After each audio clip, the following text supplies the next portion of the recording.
प्रेक्षा ध्यान की साधना, इससे हमारा गुस्सा कमजोर पड़ जाए, उपशांत कसाय हम बन जाए। इतने प्रयोग हैं प्रेक्षा ध्यान के। ज्योति केंद्र प्रेक्षा है, दीर्घ श्वास प्रेक्षा है। लक्ष्य बन जाए भी गुस्से को, जिसको गुस्सा ज्यादा आता हो वो लक्ष्य बना ले कि मुझे गुस्से को कम करना है। फिर 3 महीना 4 महीना वो निरंतर प्रयोग करे। तो दीर्घ काल नैरंतर्य सत्कारा सेवितो दृढ़ भूमि ही बताया गया। कोई प्रयोग हम करें ध्यान का और का किसी लक्ष्य के साथ, उसके लिए 3 बातें हैं। प्रयोग सफल होने की संभावना को पाने के लिए 3 शर्तें हैं, 3 बातें हैं। पहली बात है कि प्रयोग करो वो दीर्घ काल तक करो, यानी 3 महीना 4 महीना जो अवधि, तब तक प्रयोग को चलाओ। ऐसा नहीं 5 दिन किया और छोड़ दिया। दीर्घ काल तक प्रयोग करो, यह पहली बात। दूसरी बात, निरंतर्य कंटिन्यूअसली। ऐसा नहीं आज किया 2 दिन छोड़ दिया, फिर किया, फिर 1 दिन छोड़ दिया, बीच में यूं गैप मत दो, निरंतरता रखो। ये निरंतरता 3-4 महीना जो आपकी अवधि है वो निरंतरता से प्रयोग करें। दूसरी बात। तीसरी बात है सत्कारा सेवितो। उस प्रयोग के साथ आपकी मानसिकता जुड़नी चाहिए, उसके प्रति सत्कार की भावना, आदर की भावना होगी। यह प्रयोग में करूं, आदर की भावना से करेंगे, वो भी अपेक्षित है। तो गुस्सा आता है हमें, मान लो किसी को भी ज्यादा है, उसको हमें कम करना है। उसके प्रयास के रूप में कोई प्रयोग किसी को, जानकार को पूछ करके स्वीकार करें।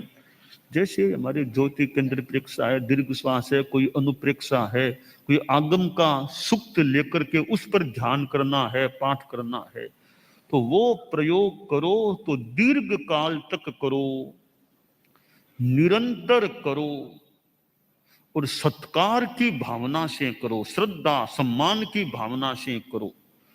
तो वह प्रयोग दृढ़ भूमि ही मजबूत बन सकता है और हो सकता है हमें अपने लक्ष्य की प्राप्ति में सफलता भी मिल जाए। 100% नहीं भी मिले, 80% मिले तो भी ठीक है, 90% मिले तो हम प्रयास करें। हमारा काम प्रयास करना है।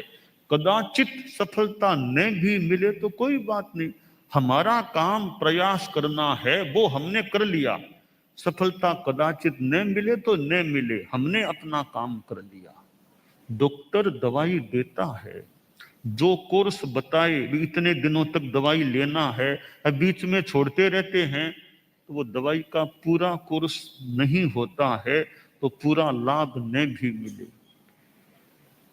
कदाचित डॉक्टर से दवाई ली पर लाभ न भी हो तो कोई बात नहीं, दूसरी डॉक्टर भी अल्टरनेट और कोई दवाई चेंज कर दे और कोई दवाई बता दे। तो हमें तो पुरुषार्थ करना चाहिए।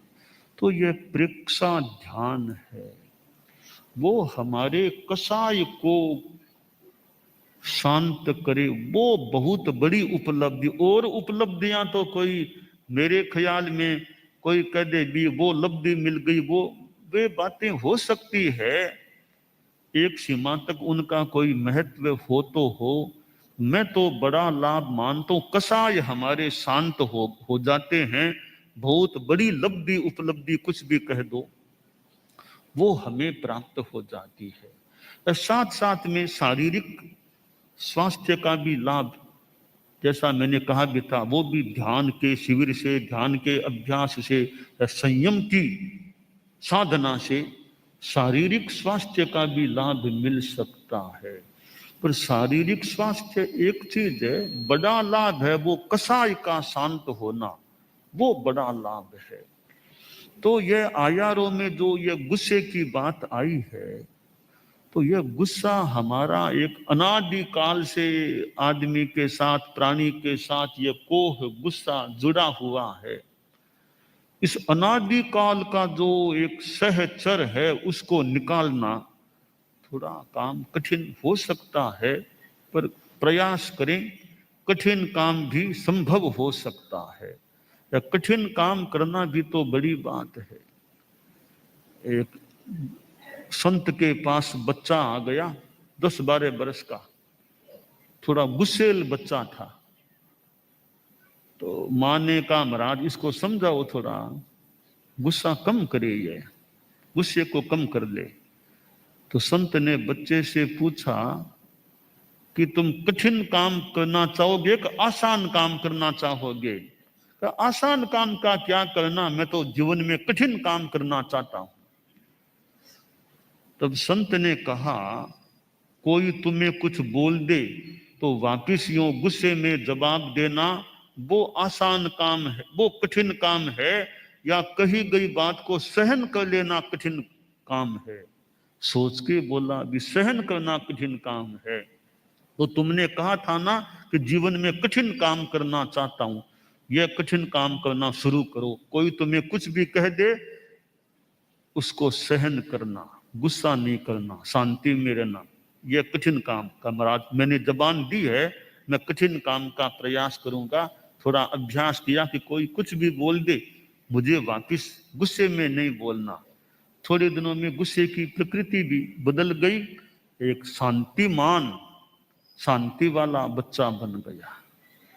तो कोई कोई प्रेरणा, कोई प्रयोग, कोई दिशा निर्देश, एक एक प्रेरणा भी ऐसा काम करती है कि आदमी का चिंतन बदल जाए, दिशा बदल जाए, जीवन की शैली में परिवर्तन आ जाए। कोई गुस्सा करे, हमें कुछ ऐसा वैसा कुछ भी बोल दे, तो हमें यह सोचना चाहिए, संस्कृत में एक श्लोक है, आकृष्टेन मतिमता तत्वार्थान्वेषणे मति ही कार्या, यदि सत्यम कह कोपह यद जनृतम किन्नु कोपेन। जिस पर कोई गुस्सा करे, तो जिस पर गुस्सा करे वो सोचे, वो तत्व का, तत्वार्थ का अन्वेषण करे कि इन्होंने जो बातें मेरे बारे में बोली है और गुस्से में बोली है, इन बातों में कोई सच्चाई है क्या? लोग कोई निंदा कर दे, कुछ ऐसे हमारे कमेंट कर दे, तो भी इन्होंने जो कहा उसमें कोई फैक्ट है क्या, तथ्य है क्या, सत्य है क्या? अगर इनकी बातें सही है, या जितनी सही है, और मेरे में कमजोरियां हैं, तो अच्छी बात है। इन्होंने कहा, मैं ध्यान दूं, मेरी उन कमजोरियों को मैं कम करने का, दूर करने का प्रयास करूं। गुस्सा क्यों करूं? इन्होंने मुझे एक दिशा निर्देश दिया है, मुझे भान कराया है, बताया है, मैं उन कमजोरियों को कम करने की, निराकृत करने की चेष्टा करूं। अगर इसकी बातें सारी फालतू है, इसकी बातों में कोई सच्चाई है ही नहीं, तो सच्चाई है ही नहीं तो फालतू बातें बोली तो मैं गुस्सा क्यों करूं? फालतू बातों के लिए मैं गुस्सा करूं ही क्यों? बोला तो बोल दिया। तो गाली सुनाने हुए गुमरा, कोई मुझे कितनी गालियां दे दे, कुछ भी कठोर बोल दे, मेरे गुमड़े थोड़े ही होते हैं हाथ में, कोई शरीर में। बोल दिया तो बोल दिया, मैं क्यों गुस्सा करूं? यूं हम अपने चिंतन को थोड़ा अच्छा बना लें, प्रशस्त बना लें, तो फिर हम, हो सकता है कि गुस्सा करने की जरूरत नहीं, कोई कुछ भी बोल दे, अपने शांति में रहो। गुस्सा करने वाला बड़ा, उसको सहन करने वाला बड़ा। गुस्सा करने वाले की अपेक्षा सहन करने वाला बड़ा होता है। तो मुझे तो बड़ा बनना है, न कि छोटा रहना है। मैं बड़ा बनूं, बड़ा कैसे बनूं? कि शांति रखूं, वापिस कोई गुस्से में नहीं बोलूं, मन में भी गुस्सा न करूं।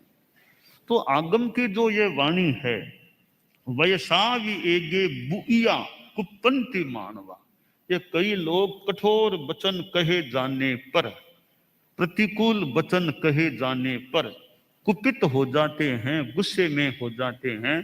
तो हम गुस्से पर कंट्रोल रख सकें, यह अच्छी बात हो सकती है।